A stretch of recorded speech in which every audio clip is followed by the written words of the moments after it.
Bienvenue pour la suite de cette série de vidéos consacrée aux microprocesseurs.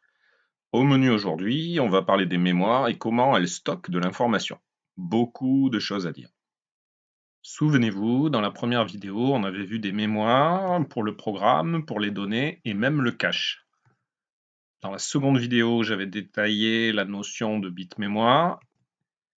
Eh bien, si on met plein de bits ensemble, ça forme une mémoire. Et tous ces zéros et tous ces 1, on peut leur donner du sens et leur faire correspondre une information à usage de l'humain. C'est ce que l'on appelle le codage. Exemple ici, le codage BCD, où on va traduire la valeur binaire en décimale en prenant des blocs de 4 bits. Le premier, ça donne 0, le suivant, ça donne 6, ensuite 8, etc., etc. Ce qui peut, par exemple, servir à mémoriser un numéro de téléphone. Et cette même conversion binaire-décimale peut s'appliquer par bloc de 8 bits. Et on va trouver d'autres valeurs, ici comprises entre 0 et 255. Si on travaille avec des blocs de 16 bits, on va trouver encore d'autres valeurs, pouvant aller jusqu'à 65 535. Et si on prend des doubles mots, on peut aller jusqu'à plus de 4 milliards. Et si ça correspond au montant de votre compte en banque, alors vous pouvez acheter plein de choses hors de prix. Plus sérieusement, vous avez remarqué que dans tous les cas, les 0 et les 1 de la première ligne étudiée étaient toujours les mêmes. Et suivant le codage utilisé, l'information est perçue différemment. Exemple, ça a donné 109 millions tout à l'heure. Mais si je convertis cette même combinaison en nombre réel, ça donne encore un autre résultat, ici tout petit. Et ce n'est pas tout, on n'est pas limité uniquement à des valeurs numériques. On peut associer des 0 et des 1 à des lettres. Et il existe de nombreux types de codage pour les textes. L'un des plus simples, des plus utilisés depuis 1960, c'est l'ASCII.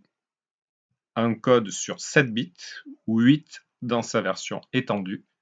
Voici le tableau avec chaque caractère et sa correspondance en binaire. Exemple ici, je lis un N majuscule, ensuite je lis un A minuscule, ensuite un B minuscule, etc., etc. Alors des chiffres et des lettres, c'est bien, mais il y a encore une multitude d'autres codages. Exemple, depuis le début, au milieu de l'écran, vous avez sous les yeux des 0 et des 1. Mais à quoi ils peuvent correspondre? Je vais mettre les 1 en noir pour mieux voir. Étonnant, non? Eh bien oui, on vient de coder modestement une image. Bien sûr, on est loin ici du système 4K. Pour info, 4K, c'est pour 4000 pixels en horizontal, soit près de 9 millions de points dans une image. Et attention, si on veut de la couleur, il faut plusieurs bits pour réaliser un seul pixel. Exemple, le codage RGB, où on reforme une couleur quelconque par assemblage des 3 composantes primaires, le rouge, le vert et le bleu. RGB, donc en anglais Red, Green, Blue, et on exprime le pourcentage de chaque composante. Si on en a 0, 0 et 0, ça donne du noir, mais je peux augmenter par exemple le rouge. Vous voyez le pourcentage de rouge qui augmente, qui augmente, qui augmente. Et je vais aller jusqu'au maximum qui est 255. Donc on voit que le rouge est codé sur 8 bits. Je peux remettre à 0. Je peux faire du vert, 255 le maximum de vert. Et je peux combiner avec du rouge, 255 donc du rouge et du vert, ça donne du jaune. Et je peux combiner avec la troisième composante. Vous voyez le résultat en hexadécimal au-dessous, donc FF 255, 255, et ensuite une valeur que j'augmente petit à petit. jusqu'à atteindre le maximum quand on a les trois composantes, donc on a F, F, F, F, F, ça correspond bien à tout blanc, le blanc pur. Ici, on a 0, F, F, 0, 0, donc du vert pur. Ici, du rouge pur. Ici, du rouge plus du vert, donc du jaune. Brigadier Sabari. Brigadier Sabari.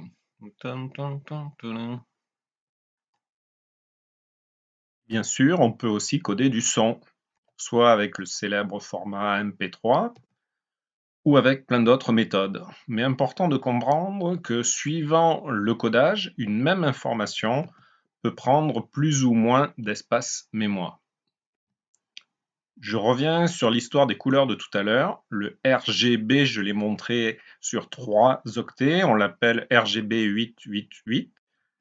Ça veut dire que l'on peut obtenir 2 puissance 24 couleurs différentes, soit plus de 16 millions. Mais est-ce que c'est bien nécessaire d'en avoir autant? L'œil normal n'en différencie que 16 fois moins environ. Et donc, il existe un code moins gourmand en espace mémoire, généralement pour les systèmes embarqués, petits microcontrôleurs, le RGB 565. Prenons un exemple. Je choisis du blanc, donc 255, 255, 255. Et bien on voit qu'en RGB 565, il est codé uniquement sur 2 octets, donc FF. Et on voit que son correspondant en 888, lui, était plus grand. Et bien sûr, on peut convertir n'importe quelle couleur. Vous voyez, il y a possibilité de conversion entre les deux, quelle que soit la couleur que l'on choisisse. Dans les verts, dans les bleus, dans les rouges, il y a toujours possibilité de conversion et de trouver une valeur en 565.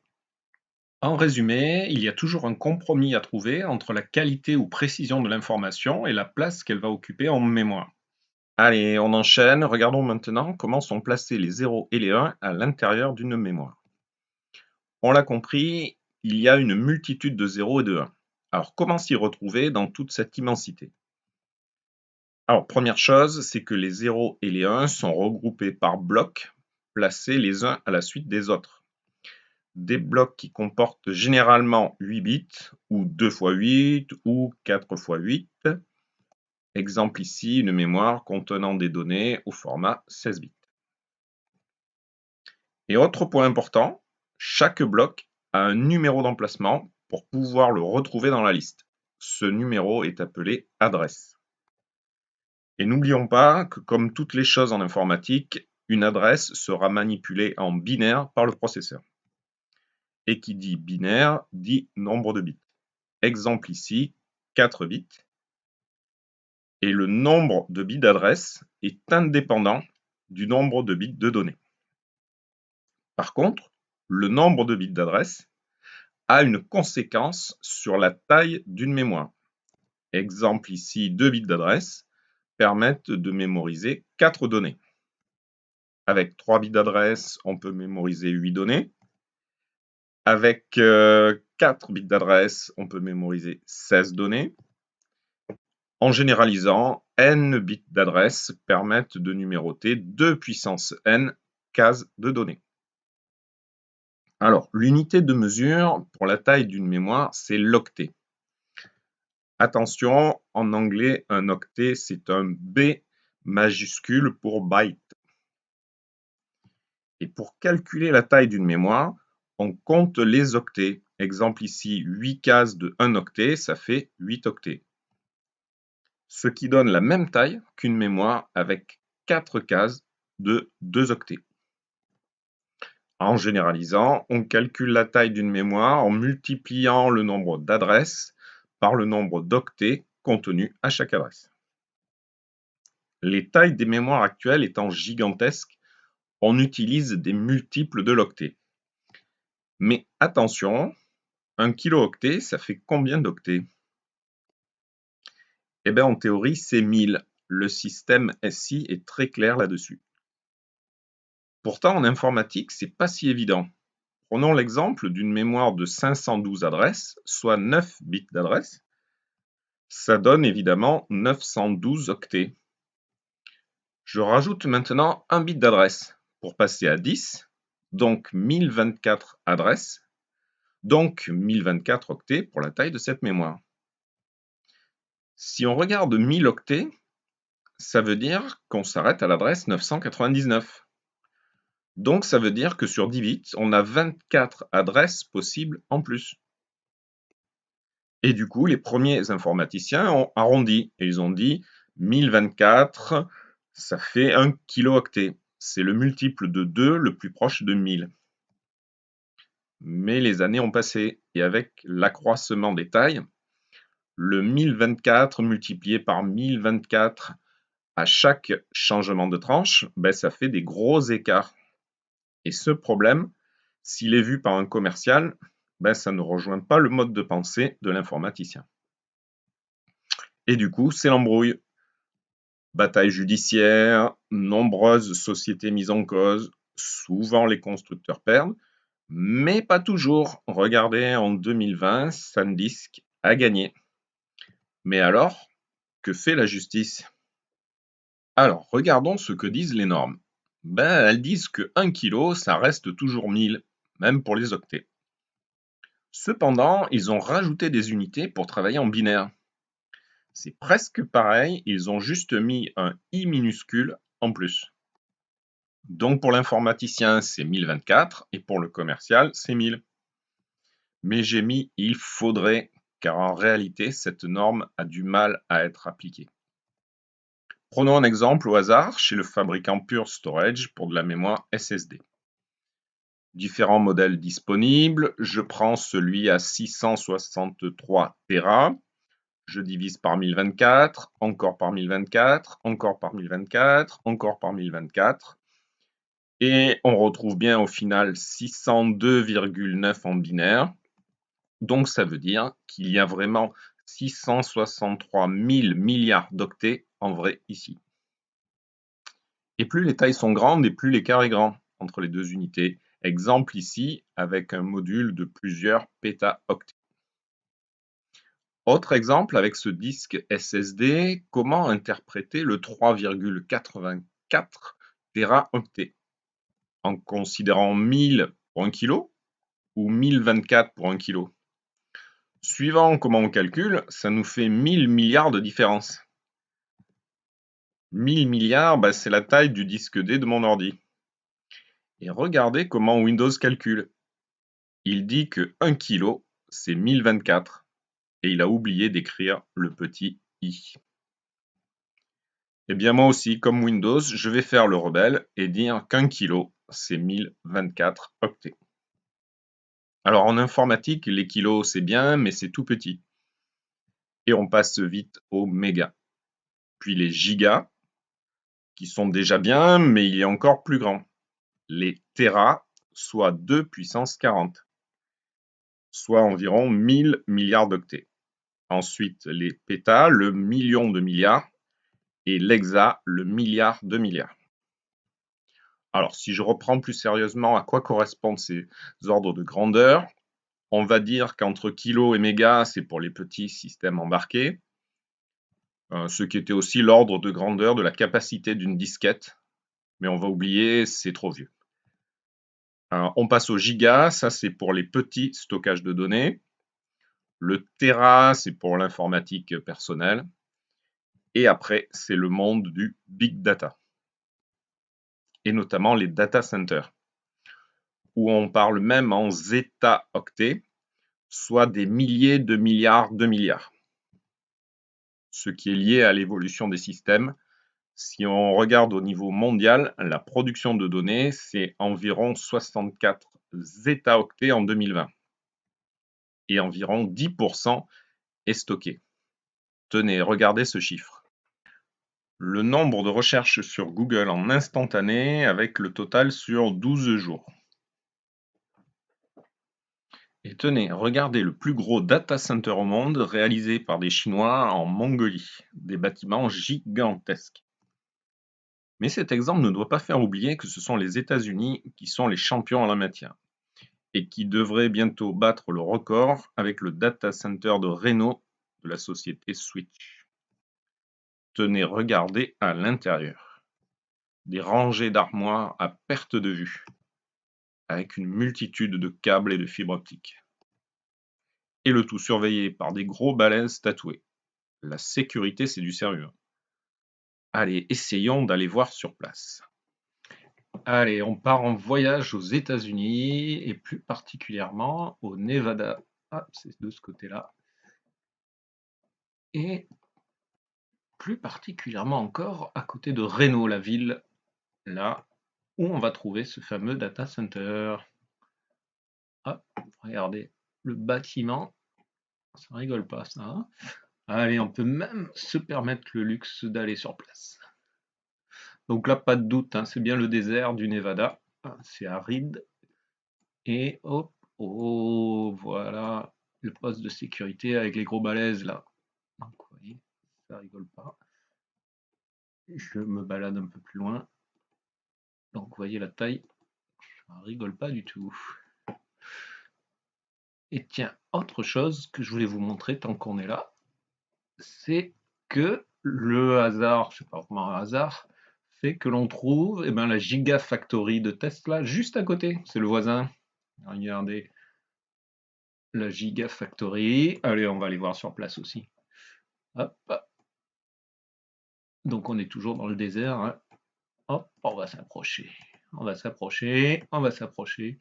Ah bah là, il y a des gardes aussi. On ne peut pas rentrer, mais on voit derrière l'usine.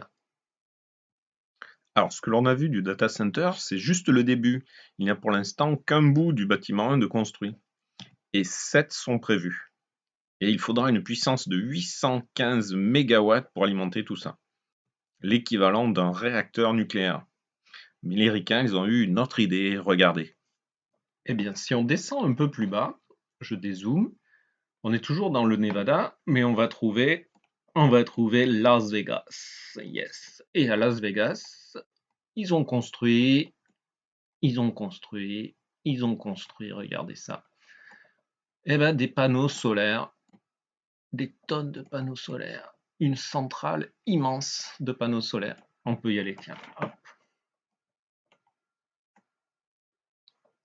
Donc on est toujours dans le désert du Nevada, il fait chaud, c'est bien, il y a du soleil. Hein, et on voit sur le côté là des panneaux solaires à perte de vue. Et c'est ça qui va alimenter les data centers. En résume, voici le plus gros data center du monde en construction, alimenté par des panneaux solaires, production bizarrement gérée par EDF. Et on n'oublie pas le stockage d'énergie fabriqué par le voisin Tesla. Allez, c'est bien beau tout ça, mais on s'éloigne un peu du sujet. Revenons voir comment fonctionne une mémoire. Dans la vidéo précédente, partie 2, j'avais détaillé la notion de bit mémoire, qui fonctionnellement se comporte comme une bascule D synchrone avec une horloge CLK.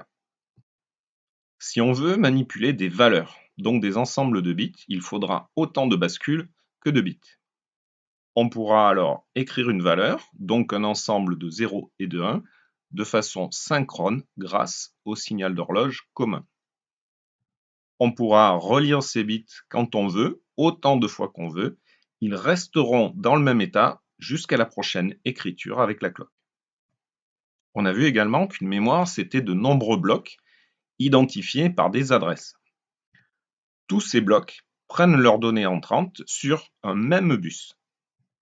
Ensuite, pour choisir la donnée que l'on veut lire, on utilise un multiplexeur qui va aiguiller la bonne ligne en fonction de son adresse. Exemple, si je donne l'adresse 2, c'est la ligne 2 qui est sélectionnée, et ce sont donc les données de cette ligne qui sont lues en sortie. Pour l'écriture, on utilise un décodeur qui va aiguiller la cloque à la bonne ligne en fonction de son adresse. Par exemple, en choisissant l'adresse 2, les données présentes à l'entrée vont être mémorisées à la ligne 2. C'est un fonctionnement du même type que j'avais détaillé dans la vidéo sur les bancs de registre. Sauf que pour les mémoires, c'est un poil différent. Je prends un exemple avec ce composant, une RAM de 32K. Mais toujours un doute avec cette histoire de kilos. Je lis la doc, il est précisé 32 768 octets. Donc, écriture rebelle avec 1 kilo égale 1024, pas gênant, on est habitué. Le brochage montre 15 pins pour les adresses, donc 32 768 cases mémoire, comme calculé précédemment. Une autre broche pour autoriser le fonctionnement. J'en ai pas parlé jusqu'à présent, mais c'est classique. C'est comme un marche-arrêt général de la puce. Une broche pour commander l'écriture, normale, j'en ai parlé tout à l'heure. Les bornes d'alimentation, normales aussi. Le bus de données, 8 bits. Et uniquement 8 pins. Mais alors, c'est pour faire rentrer ou pour faire sortir les données? Réponse, les deux, mon capitaine. Un bus de données, c'est bidirectionnel. Grâce notamment à une commande dont je n'ai pas encore parlé, le output enable, c'est l'ordre de lecture. Si je reprends le schéma global d'un système micro, de façon générale, c'est le processeur qui fournit l'adresse. Souvenez-vous, elle est contenue dans un registre spécial. Ensuite, deux cas de figure. Premièrement, si le processeur veut lire une donnée, eh bien dans ce cas, c'est la mémoire qui fournit cette donnée. Deuxième cas de figure, si le processeur veut écrire une donnée, eh bien dans ce cas, c'est lui qui fournit la donnée. On résume, deux signaux de commande, lecture ou écriture, généralement actifs au 0, d'où la barre sur Write et Output Enable, et le bus de données bidirectionnel. Mais alors, si je reprends le schéma avec le bit mémoire, ça voudrait dire qu'il faut relier la sortie à l'entrée pour avoir qu'un seul fil de données. Mais on se doute bien que ce n'est pas la bonne stratégie. Mais alors, comment faire? La solution passe par un concept que l'on appelle la logique 3 états. On connaissait le 0 et le 1 logique, donc 2 états. Reste à définir le troisième état, que l'on appelle haute impédance. Pour ça, voici le schéma de principe d'une porte logique à sortie 3 états, où on trouve deux interrupteurs électroniques. Si Output Enable est activé et l'entrée IN mise à 0, la sortie est reliée à la masse, donc 0 logique. Si OE et IN sont à 1, la sortie est à plus VCC, donc 1 logique. En résumé, quand Output Enable est à 1, la sortie prend le même état que l'entrée. Par contre, quand Output Enable est à 0, la sortie est déconnectée. Et bien ce truc-là, c'est ce que l'on appelle un tampon ou buffer 3 états.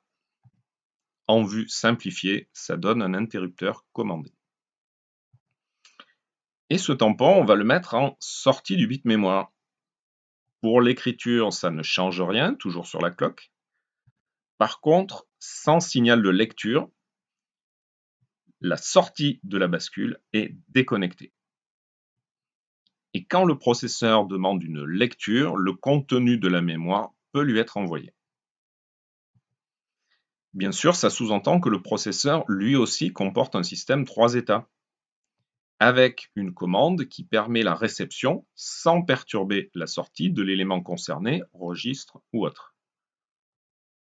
Et donc la donnée peut sortir de la mémoire, passer par le bus, puis être récupérée dans le processeur. Dans l'autre sens, une donnée contenue dans le processeur peut être envoyée à la mémoire. Allez, je vous montre avec une simulation.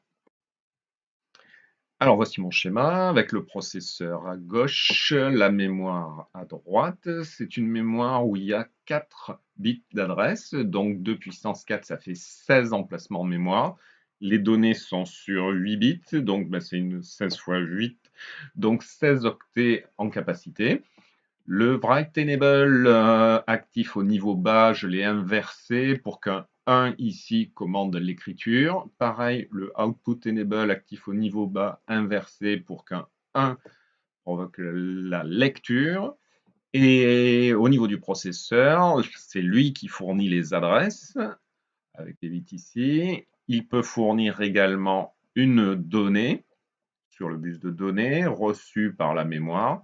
Et la mémoire peut fournir également une donnée, le bus est bidirectionnel là, et on va recevoir cette donnée à ce niveau-là.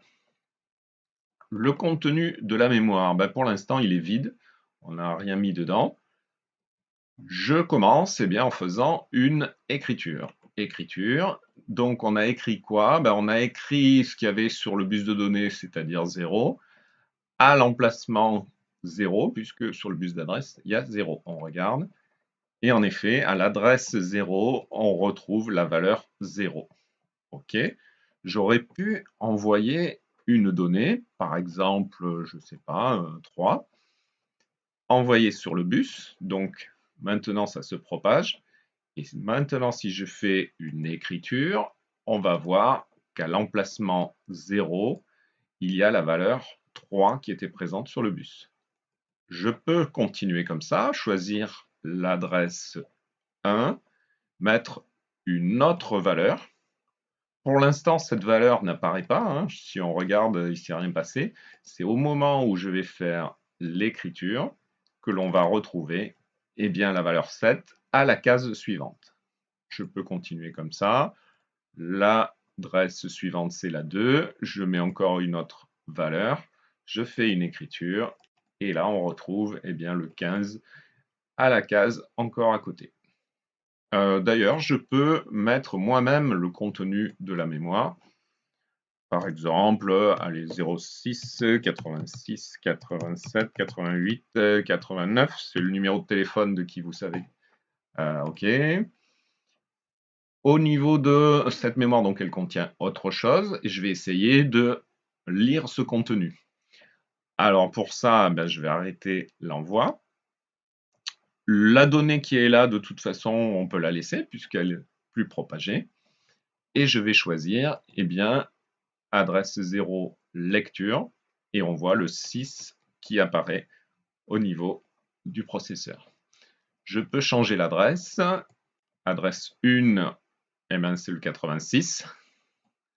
Ensuite, le 87, et etc., etc. 88. Alors, ça ne vous a pas échappé, mais dans la simulation que je viens de faire, il y avait beaucoup de fils. Et les plus jeunes d'entre vous n'ont peut-être jamais vu, mais il y a quelques années, pour brancher une imprimante, on utilisait des câbles avec des connecteurs multipoints, comme le Centronix ici.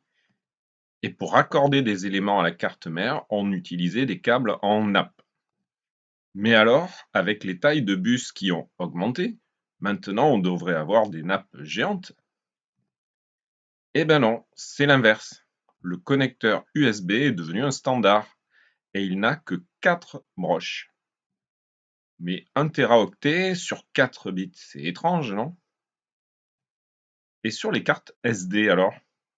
Bon là, sur l'image 2 Tera, ça paraît grand, mais en vrai, c'est tout petit, hein. Et le connecteur avec seulement 8 broches. Mais alors, les puces mémoire, ça a combien de pattes? Eh bien, regardons chez un vendeur. Nous y voilà. Alors, il y a différents types de technologies. Je ferai une petite vidéo pour expliquer les différences entre toutes ces mémoires. Je regarde les mémoires flash, c'est très répandu. Et on voit que les composants, ils n'ont pas forcément beaucoup de broches, hein, 8, 8, 8. Pourtant, les capacités, 8 mégas, 64 mégas. Je prends la première pour voir à quoi ça ressemble. 64 mégas, juste 8 pattes. Et le datasheet.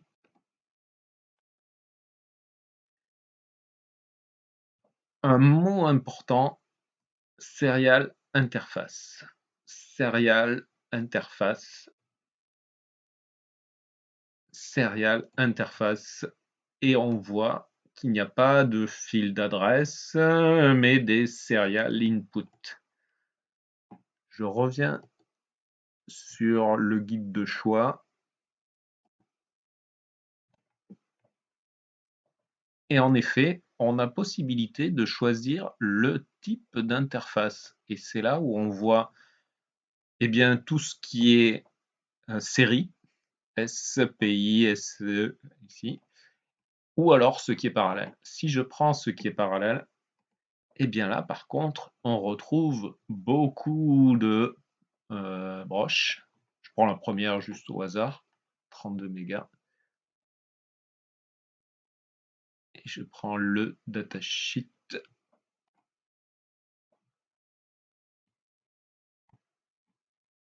Et là, par contre, on retrouve eh bien, le bus d'adresse, adresse, adresse, adresse et données. Donc toute la feinte, elle est entre série ou parallèle. Je reprends le schéma global d'un système micro. Un transfert parallèle, eh bien, ça se déroule en 3 temps. Premièrement, le processeur envoie l'adresse en une fois sur X fils d'adresse. Ensuite, il fait la demande d'opération, exemple ici une lecture. Et troisièmement, la donnée est transférée en une seule fois, quel que soit son nombre de bits. Ce qui donne ce chronogramme, en 1, l'envoi de l'adresse, en 2, la demande de lecture, et en 3, le transfert des bits de données, tous en même temps. On parle alors de transfert parallèle.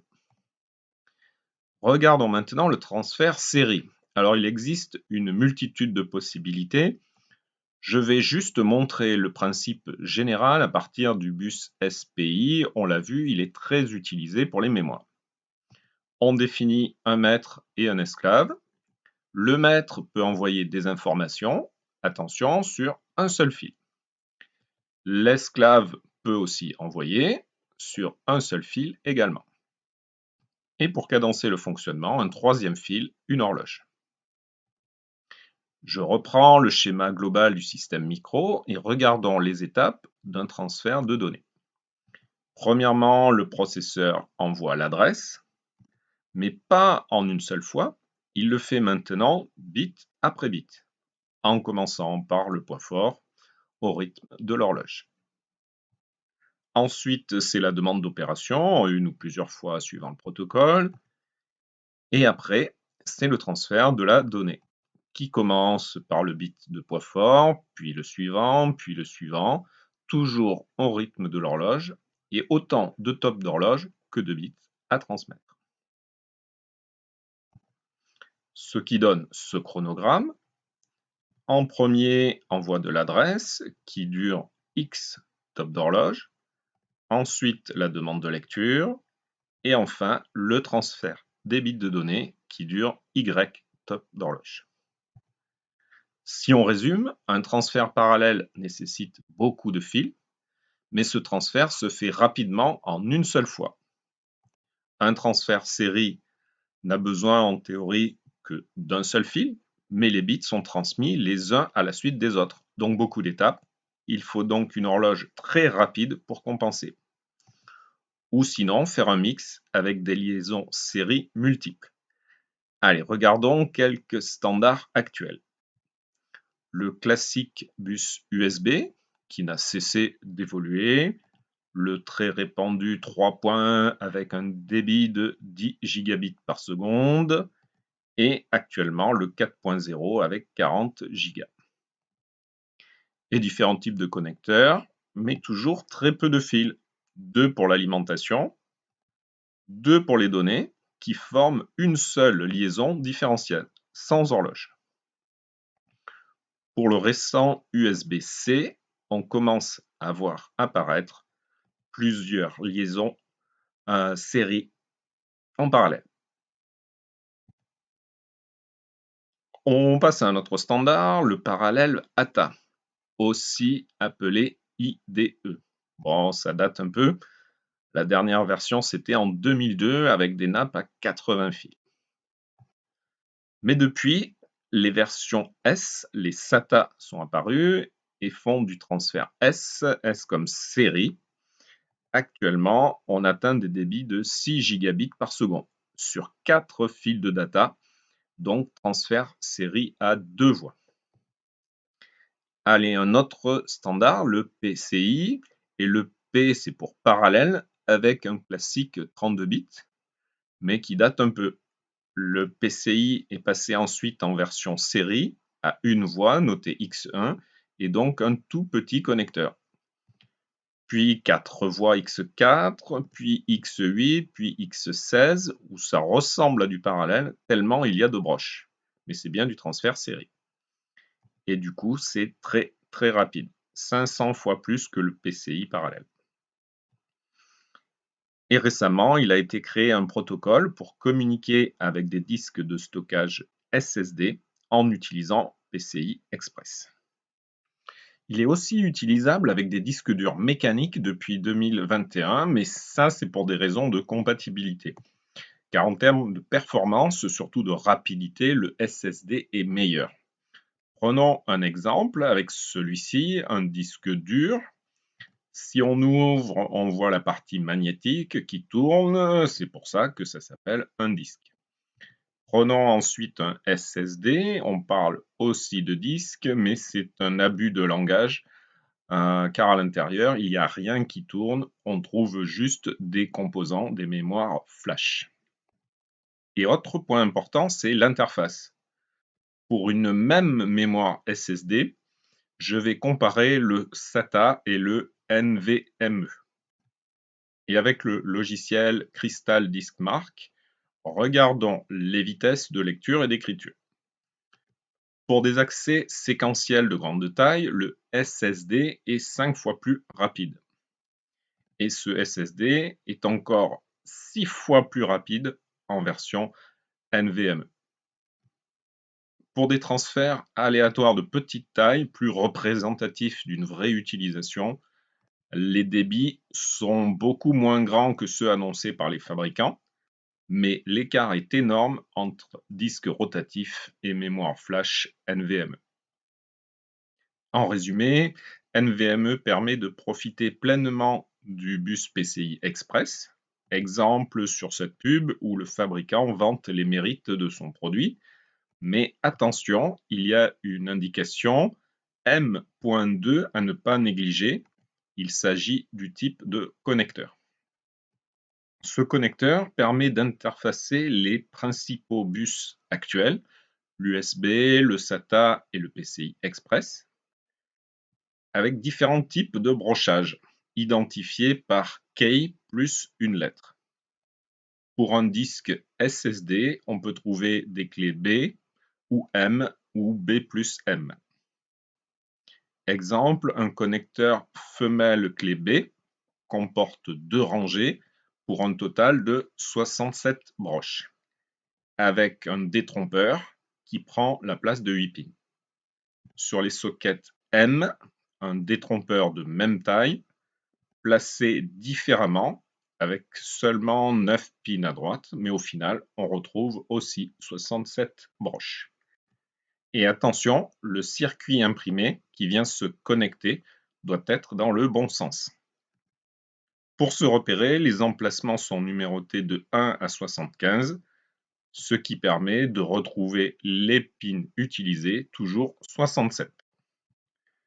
Avec la clé M, on retrouve les 67 pins, mais pas aux mêmes emplacements. Et enfin, les connecteurs B et M, qui peuvent aller sur les sockets B ou sur les sockets M, mais ils ont 2 trous au lieu d'un, donc moins de broches. Et le nombre de broches, c'est toujours le point important. Regardons un autre format de connecteur, le SIM. C'est vieux, très vieux, 30 broches pour du transfert parallèle. C'était le début de l'histoire des barrettes de RAM, 16 mégaoctets max. Pour avoir plus, on est passé à 72 broches, données sur 32 bits, 128 mégaoctets max. Et ensuite,